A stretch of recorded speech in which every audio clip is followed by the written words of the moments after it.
Assalamu alaikum, I'm Aisha and you're watching Samaa News. Here are today's headlines.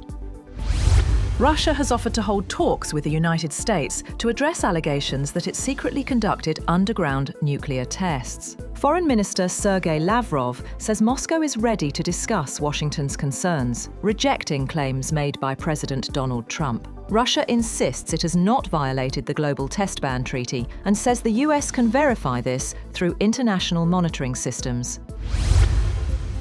US lawmakers have returned to Washington after a 53-day break to vote on a deal that could end the longest government shutdown in history. The House is expected to pass the Senate-approved compromise on Wednesday, restoring funding through January 30th. President Donald Trump has called the deal very good and is expected to sign it into law, bringing relief to millions affected by the 42-day shutdown.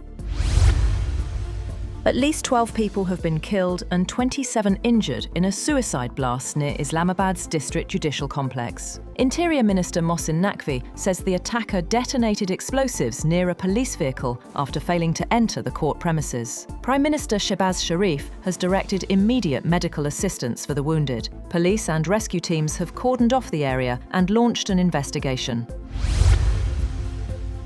A technical delegation from the International Monetary Fund has arrived in Pakistan to review the country's public finance management and budget reforms.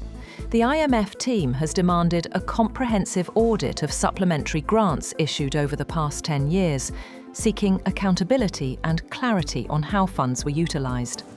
The IMF has stressed the implementation of a fiscal discipline policy to ensure that public spending remains aligned with Pakistan's economic targets. The delegation has also underlined the need for strict expenditure limits and urged the federal government to take concrete measures to curb unnecessary spending.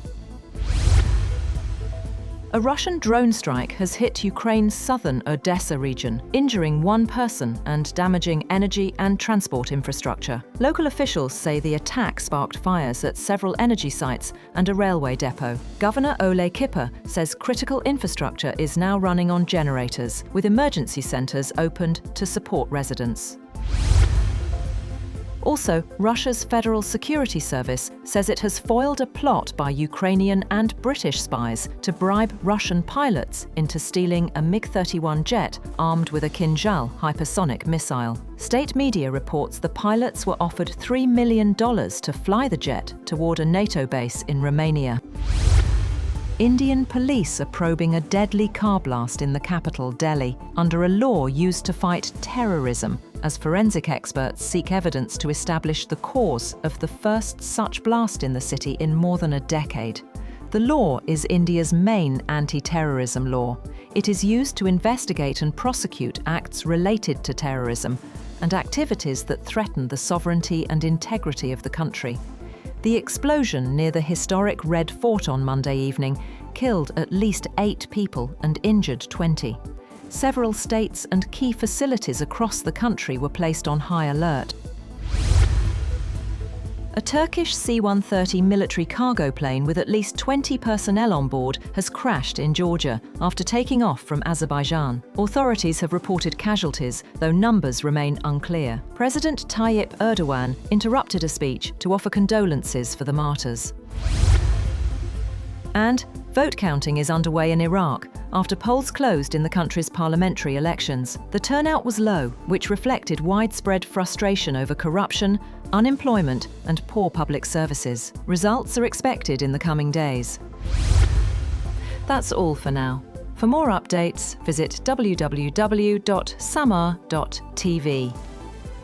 Thank you for watching Samaa News.